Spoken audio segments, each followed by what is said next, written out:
And good morning to our Monday morning chat about leadership. Hi, I'm Walter and I'm the Dutch mentor.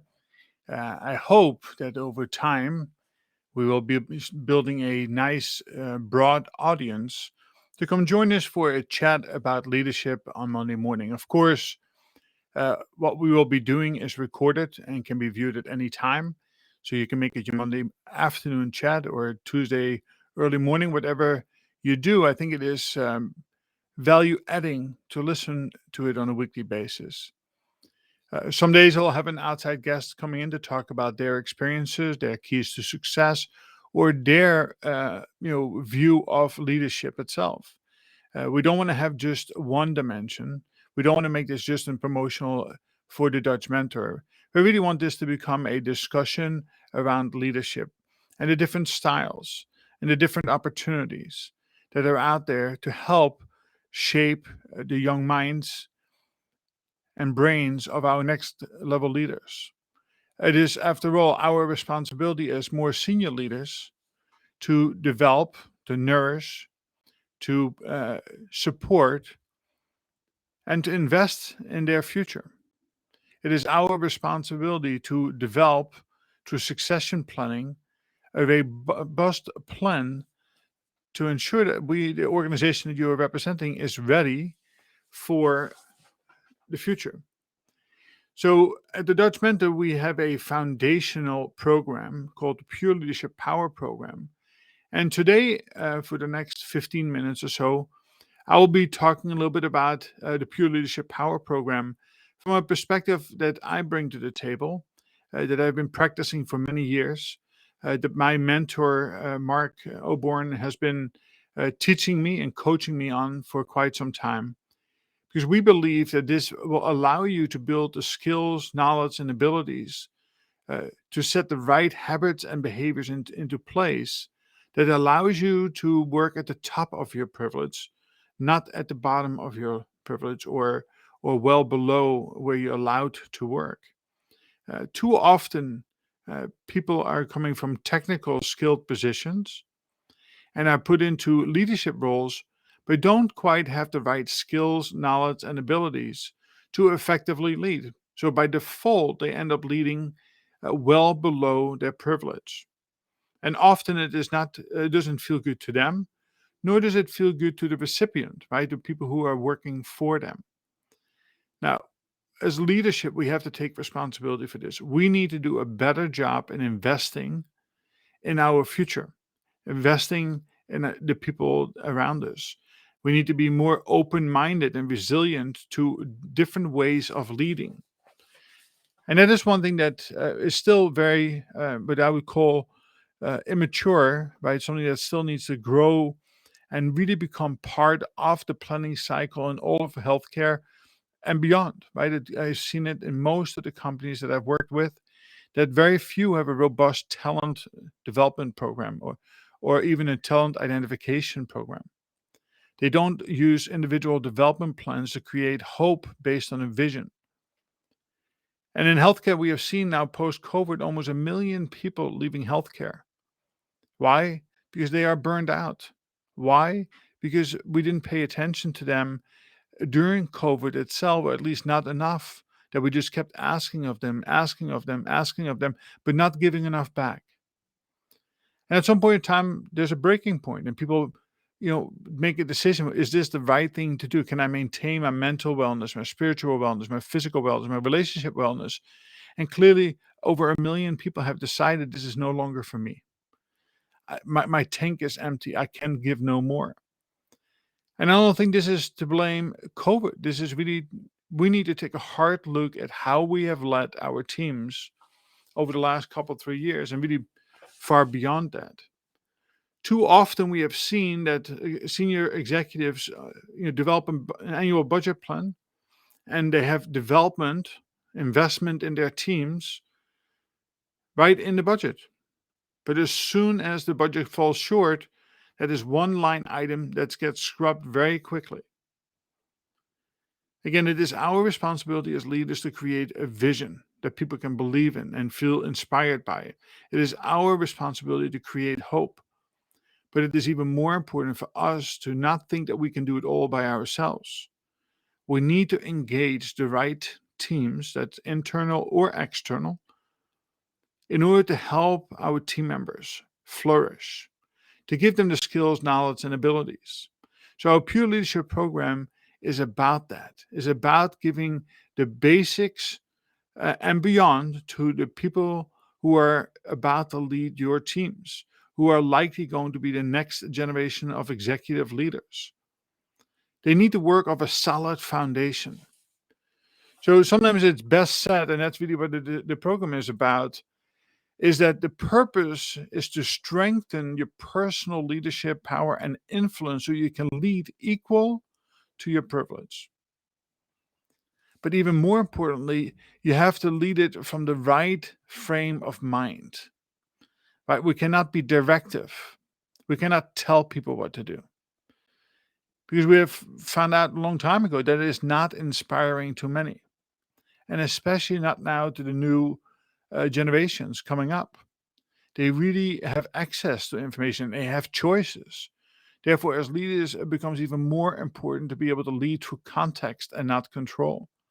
That you have to adopt a servant leadership style rather than a dominating style. We can no longer afford to lead with ego and pride. We have to learn to lead with confident humility. Right? So the key to the learnings as students as well as leaders is, of course, to be fully committed and self-directed. Right? These are the owners in your organizations. We have clearly seen those who stepped up to the plate and acted like owners. But are we taking care of our owners? Are we taking care of those who are owners in the making?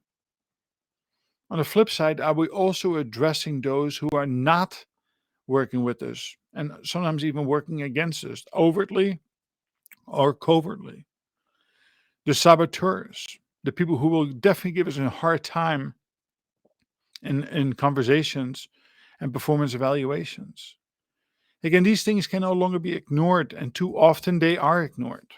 Too often we just sidestep them because it's easier to sidestep it than to face these things head on. So the Pure Leadership Power program is about learning about self first. Where do I lead from? What are my pure strengths and what is my blind spots? Do I love myself enough to be able to lead with confident humility? Do I, am I dependent on others to lead? Do I suffer from an imposter syndrome, or do I not feel that I am good enough or worthy enough to be able to lead? And of course, the worst kind is, leading with ego and pride, the strong man or woman. So again, the desired outcome here is to really learn how to leverage your leadership power and influence. And this is not in a dominating way, but this is by confident humility, by creating this vision that people can buy into, this leading through context by explaining why this is so very important.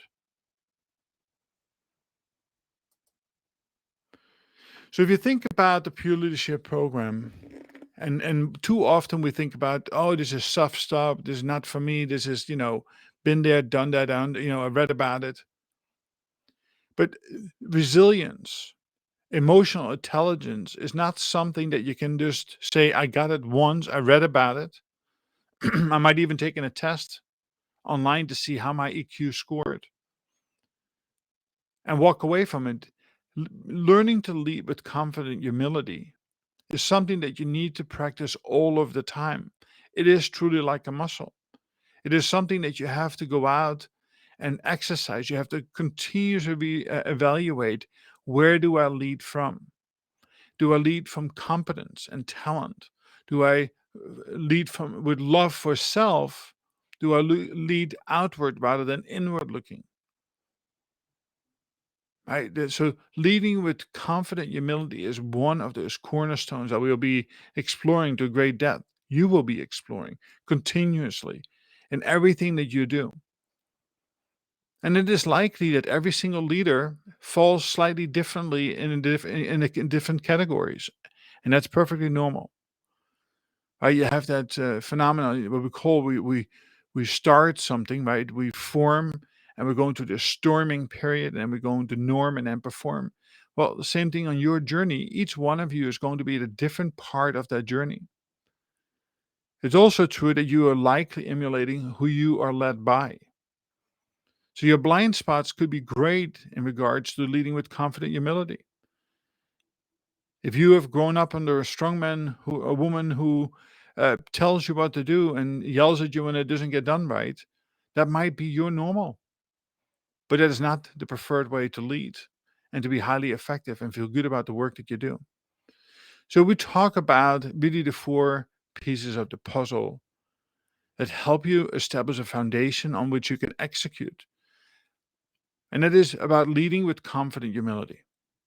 It's about being responsible as a leader, what I call 100 over 0. It's about learning how love those you lead and how to lead through buy-in and not control. How to create a truly a safe environment, psychological and physical safety, and how to work with great focus. And there are many dimensions to each one of them and vital to your success. Right? There's no such thing as, one time reading, one time hearing, now I am a master at this. This is something you apply to your work, even at home, and this is a way of living. And that's the reason why I do things a little differently. I love going to a workshop. I love going to a conference, but I also fully realize as I walk away from them, most of what I've learned or heard will be long forgotten by the time I get home. And certainly by the next Monday morning, because we don't take action. And that's really one of the key differentials that we provide in our programs. And a different way of trying to develop leaders is not only about teaching and coaching and mentoring, but also by showing and by doing and by problem solving in real time with real issues. So the third component of that is, of course, learning how to motivate with fierce resolve. At the end of the day, unless you're a leader of self, but even leaders of self, especially those in project management who end up having to facilitate teams of people who don't report to them, learning to motivate is exceptionally important. And it is a true weakness of most, because people have not been taught the skills and how to motivate or not to get things, across the finish line in an expedient manner. It's sad but true that over 70% of the projects we start end up failing. Why? Because we don't either set the vision without clarity, we don't take action, or we don't hold people accountable. And accountability is not about a bad thing, about you are going to be punished. In the programs, you will learn to separate self-worth from performance. You will learn how to motivate people with fierce resolve, but really spend a lot of time in acknowledging them. Even the smallest efforts by your underperformers should be recognized, appreciated, rewarded. While you engage them in developing plans on how to meet the expectation by regular follow-up. And once you get that understood, is to really start looking at your team at large. That could be from the top down, bottom up, sideways. Many of us hold and maintain relationships with many people in our institution, both in and out. But with how many do you really have a partnership? And there is a differential. So it's important to learn and understand what a partnership is. Part of that is to understand the value of being in a truly synergistic relationship where there's a sense of oneness. You can complete each other's sentences. You can back each other when one is on vacation. Where things when action is taken, there is true accountability on both sides of the equation. Now, of course, you don't need to have synergistic relationship with everybody, but it is well advised that you're going to strengthen those relationships into partnerships where it is required. So those are the four areas to explore as a leader to get the best results at the end of the day. Of course, this is not something you can just do overnight, right? And we're talking here about one of the four components, being confidently humble. It's interesting. Well, yeah, I might ask, what is the horses about? Well, horses want to be led. They're herd animals, but they will not be led by a bully. They need to be led by somebody who is confident, who is somebody who can provide direction, somebody who they can be led by. That they again, a leader's responsibility, of course, is to create more leaders. So they empower them from time to time too. If you see a herd of horses, you likely will see two or three of them way ahead, scouting out what is ahead. Right? That's empowerment. Well, and human beings are very similar to that. So here's the confident humility grid. And again, we don't go into it very deep here today, but it's something to consider, right? Where do you fall on this confident humility grid, right? The level of confidence versus insecurity and pride versus humility. And it is very likely that once you get to understand what falls into each of those categories, that you have a little bit of everybody in there. Right? If you look at this, you can certainly identify some of our leaders of large companies and what category that they belong. Now, don't get me wrong, some leaders can be in the egocentric and pride quadrant in the top left hand corner and still be highly successful. But people who work for them usually stay because of compensation, not because they feel great about the work that they do. So these are is the last slide that I will share today. That the three essentials attributes of a highly effective leader. I just think about that. It is about character, right? Who are you from the values and integrity standpoint, and what do you stand for? Somebody who can bring a great vision to the table, right? Who can inspire others, is also of great character. Now, I didn't say that they are perfect. They can have character flaws, but they also need to know when to apologize. They also need to know when to overcome that. Right? But character has a lot to do with being a highly effective leader. Stability is one, right? Being a great vision is two. Spending time going on the Gamba, time and effort in development of the team is essential.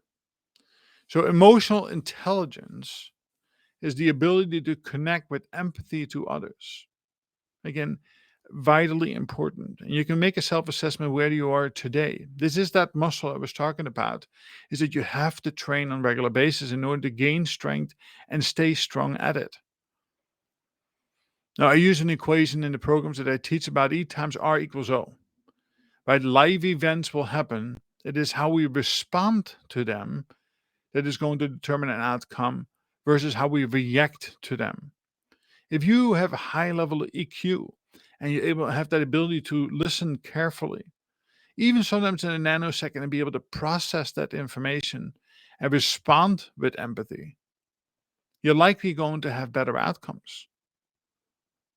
And the third component is your competence, right? What is your knowledge, your skills, your experience? What do you know, and how can you demonstrate that?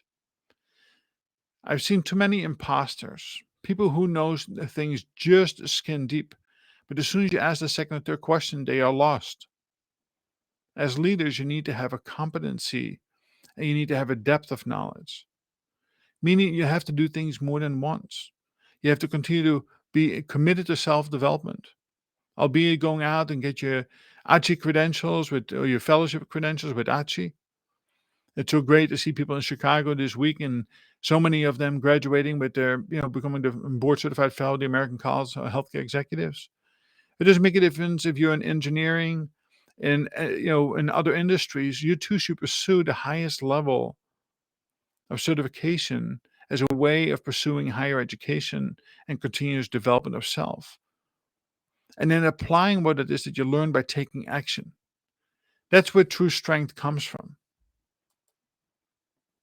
So, what is the definition of confident humility? And I'll leave you with that thought for today. So, it is about being centered, both personal strength, your character, and your competency as the three attributes I just talked about. But you need to see beyond yourself, right? You need to be extremely empathetic. You need to accept responsibility because none of us are perfect. I know I'm not, and I've made my fair share of mistakes, and I try to recover from them and to the best of my ability and pay it forward by sharing what it is that I have done wrong. And again, a well placed apology and working harder than ever to overcome them is a way to be open and honest with your teams and be outer focused. In other words, be less concerned about self and more concerned about what you can do for others, right? Outer focus. All right, with that said, I'll leave you with a simple thought. Is that really two things. A, it is that we need to make sure that we always separate people's worth from people's performance. Think of that $100 bill. If I crumble it up and I throw it into the mud and step on it, and then I pick it up and open it up, it's still valued at $100. Look at it from your team members. Just because somebody's not performing does not mean that they have no value. Right? So if as soon as you learn how to separate value from performance and start addressing these performance issues head on while preserving their character, their values, their who they are as people, and put time and effort into it, many times you can convert those people to high performers. And that leaves you with the simple equation of high performance equals the function of two things. It's a technical skill times your behavioral capacity. And that's where the real opportunity lies. We need to realize as leaders that many times, I would even say most of the times when things don't go right, it's not about the technical ability. We do need to gain those, right? The skills, knowledge, and abilities. But it is about behavior, our own behavioral capacity. The behavioral capacity of your team and leaders holds us back. That's where we need to make the big change. That's where we need to lead change. Again, in our Pure Leadership Development Program, you will be getting in touch with that, right? You get to understand where you lead from yourself. I will coach, teach, mentor, and put into place, into action, measurable objectives for yourself, what you need to work on in order to be able to lead with confident humility, to be responsible, to motivate with fierce resolve and build genuine partnerships, all with the purpose so you have the right habits and behaviors in place to be able to drive performance. Listen, it's true. We need to bring value to our organization. We need to bring value to the positions we have. We need to, focus on the outcomes of quality and safety and cost reduction, expansion of programs, transformation. All this is value. But in order to bring value to the organization, we need to be performing. And it can be just one or two. So again, thank you for joining our Monday morning chat about leadership. Next week, we'll have a guest, so it'll be a dialogue, and maybe we alternate it. And if you have any interest yourself to come on the show on Monday mornings at 10 o'clock sharp for the live, which of course can be reviewed at any time after, come join me. Reach out to me at thedutchmentor@gmail.com. Just let me know what you would like to talk about, and let's make it happen. If you have any interest in our programs, you can always find us at thedutchmentor.com. You can book a free consultation in the top right-hand corner, and let's have a chat. Let's see if our programs are right for you. Again, there's no pressure sales on my end because I'm a true believer that this information can and will be of value to your organization and will help you lead from a higher perspective at the level of your privilege. Have a wonderful day. Be successful. Feel inspired. Lead with passion. And let's continue the conversation next week. Take care and be well. Have a fantastic week.